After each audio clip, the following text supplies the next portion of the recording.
I have a quick update on Frank Tufano. Yesterday he made a live video, Q&A. It lasted about an hour and a half. And as usual, he's not very discriminating on what he says. First off, there was some funny thing. I thought it was funny. This shows that his paranoia is growing. Are you planning to continue to do podcasts with Victor or other guests? I mean, it's unfortunate. Basically, everyone is in the club. Up until now, he just specified individuals that were in the club or groups. Now it's everybody. For the most part, they don't want to collaborate with me. The carnivore community has never liked me. Well, that's true. But when you have narcissistic personality, you never see your actions as being the reason. Oh, which reminds me, one of his people in the comments on this Q&A asked him a question, basically calling out him as being the cause of his problems. Check this out. You're going to lose those court dates, by the way, because of your own fuck-ups. I might do some legal updates. It's actually kind of crazy how all these secret society degenerates are just... It's comical how it pans out. I basically hire a lawyer. They don't file any fucking motions and lie to me and say they do, and then they withdraw from the case. It's happened to me 3 times so far. 3 lawyers did the same thing to me. So these people know who I am. Just like we know who Frank is. Maybe his lawyers, USDA, etc., have figured out the same thing we have, that he is a nut who doesn't seem to care about the trouble he causes or what he says to people. Sounds familiar. Let's follow Captain Douche Nozzle around. Where'd he fucking go? Just like these people don't want anything to do with him. All right, so we got Captain Killjoy over here. Okay, here we go. Throughout this whole hour and a half, Frankie was mild-mannered, as he usually is in his Q&As. And he's got these questions coming in the comments. And he reads this one comment. I'd say it's a pretty non-triggering comment, asking if Frank would employ him. And Frank calmly goes into threats again. It's like that's in the back of his mind all the time. Would you employ me? That's the main reason that I'm a little discouraged to have to relocate my business. Because if I do have to hire new staff, like, I don't want to have to throw any of these secret society cocksuckers in a fucking meat grinder. Like, already, one of them already deserved to be thrown in a meat grinder. We know who that is.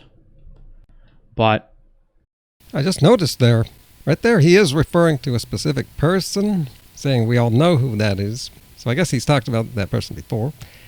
And he's made a comment like this before. This was back a couple months ago. Inspection warrant, Frankie's free-range meat. As much as I shouldn't be, I'm a gentleman. I'm not going to name this judge. I'm not going to name this cocksucker fucking inspector, because you know who you are. And there he's saying he knows who he is. So this might be the guy who he just threatened yesterday.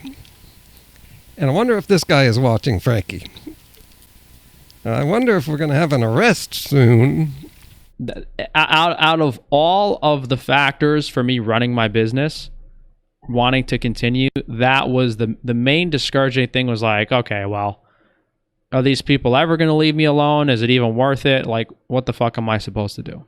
This guy, Amos Miller, sure loves playing the victim. So yesterday's video with that threat is still up today. He hasn't taken that down like he took down the last threat. You can see here commenting on that. I did take down the video yesterday because despite how I'm not having a good time in my personal life, I still have respect. So if I have the integrity, if I don't care about that, they can't win. If I don't care about profit, if I have integrity, they can't win. So if you guys do want to help me and support me, you can go to frank-tufano.com and see all of my businesses. I'm not going to start a pity party and like ask people for money and donations. There are hundreds of losers getting paid scraps to create this illusion that my channel isn't successful. This guy, Amos Miller, sure loves playing the victim. This is unfucking believable. regardless of how the debate went, people are going to see me and their opinion's going to change. Yeah, they're going to observe the sanity there, and like they're going to ignore the other guy. That vegan guy, the guy is literally insane. I'm fucking losing it. Like, regardless of what anyone says negatively about you, as long as your demeanor is nice and the way you convey yourself is correct. And sell balls mixed with fucking shit and blood, and my customers will still buy it.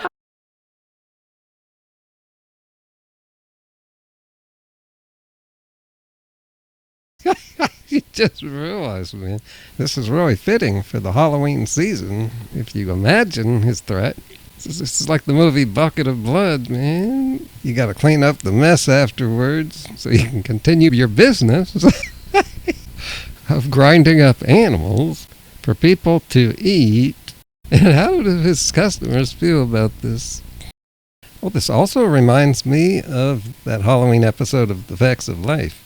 That was one of the best Halloween shows ever, where some mystery meat showed up and some guy disappeared. They found his clothes out in the alley. Okay, that's all I want to do today. I don't want to put all my time into Frankie anymore. I have a lot of other big things that I want to talk about, and I should have another video in a couple days. But until then, if you haven't seen it yet, check out Frankie's other threat a few weeks back. In this one, he's in a highly emotional state, on the edge.